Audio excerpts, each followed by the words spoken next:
I would probably say Lee Haney and Ronnie Coleman, and also Arnold, because those three have all won the Mr. Olympia. Arnold won it 7 times. Went on to do some incredible things, obviously, off the stage. Lee Haney and Ronnie Coleman both won 8. So obviously that's the record, so I'm trying to eclipse that. But Arnold especially, because he was probably told more than any of those guys that what he couldn't do, and how he couldn't become a businessman, how he couldn't be a politician, how he couldn't be an actor, and how he couldn't probably be a Mr. Olympia champion. But he did all those things.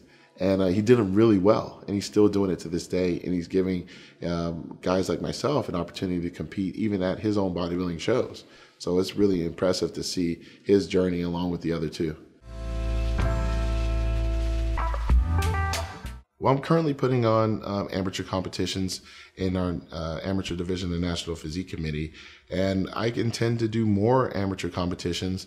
And then also getting into the, hopefully I can get alongside with the president and be a part of the presidential board of health and fitness. I think it's really important for guys like myself who have a direct impact on the world of health and fitness to start preaching, good healthy eating habits for children, making sure that they stay active. And it takes one to know one, right? When I was growing up, Arnold Schwarzenegger was that guy, riding the bicycle with George Bush. I still remember that. I still remember doing those physical fitness tests in grade school and seeing my name on a list, getting a piece of paper that said you were in the 90th percentile in this. I love that. I think that we need more of that. We need more kids actually being involved in sport and directing toward more of our efforts to keeping them in school by providing them with a great way of eating and physical fitness. I think the common mistake is we all want it today, and we don't realize that it's a marathon, not a sprint. And we have to keep in mind that they always say practice makes perfect.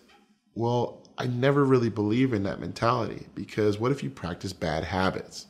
You could practice bad eating habits. You can go halfway on the eating and cheating half the time. You can actually cheat on your reps too. And now you're expecting to get maximum growth. Well, that's when you have to reevaluate your entire process. So staying positive about it, but also reminding yourself that sometimes you need to slow things down and actually be your own coach and say, okay, I didn't do this right. I didn't do this correctly. And really keep in mind that you're going to have stumbling blocks. I mean, it's going to happen. Life's going to throw you curveballs, but those curveballs can't be hit if you stay positive. I'd like to clear up that bodybuilders can be businessmen too. Bodybuilders, or everyone really that goes to the gym, regardless if you train for the Mr. Olympia or not. If you're going to the gym and you're sculpting your body, you're a bodybuilder. It's okay. It's great. We all want the same thing. We all want to look good and feel great, and we all want to have fun. For me, I know a lot of people look at bodybuilders and they cringe. It's the unknown and things like that. Well, I'm here to tell you, I'm probably the most easygoing guy you're going to meet that has 23-inch arms. I'm very well aware that people get nervous. Of course, you look like a freaking cartoon character. I totally get it.